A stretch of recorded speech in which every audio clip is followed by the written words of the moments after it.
Bravo France Inter de consacrer autant de temps à des petits candidats.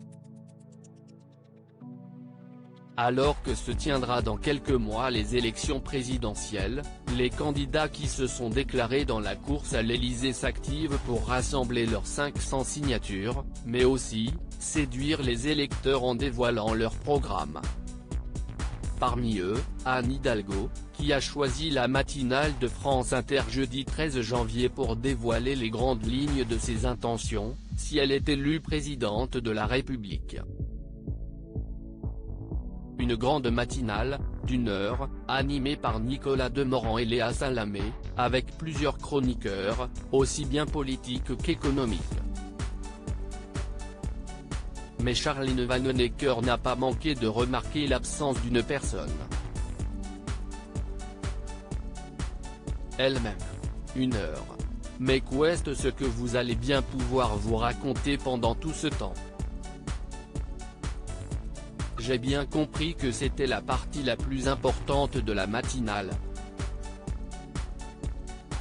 Et il n'y a que moi qui n'aille pas le droit d'en être, a-t-elle souligné, qualifiant sa chronique comme le Before.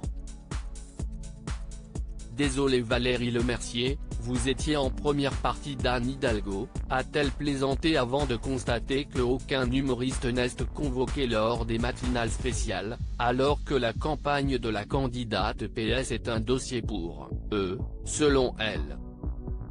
Anne Hidalgo est dans un bourbier selon l'humoriste après avoir rappelé les intentions de vote pour Anne Hidalgo. Charline Vanhoenacker l'a étrillé sans concession, rappelant de la première idée de sa campagne, une union de la gauche. Elle a bien marché cette idée, a-t-elle lancé, avant de déplorer le bourbier dans lequel elle s'est lancée toute seule, alors qu'elle avait une place en or à la mairie de Paris.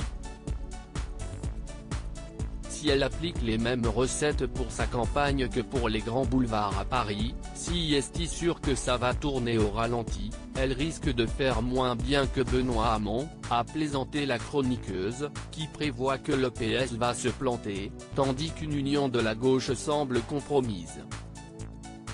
Loading Widget.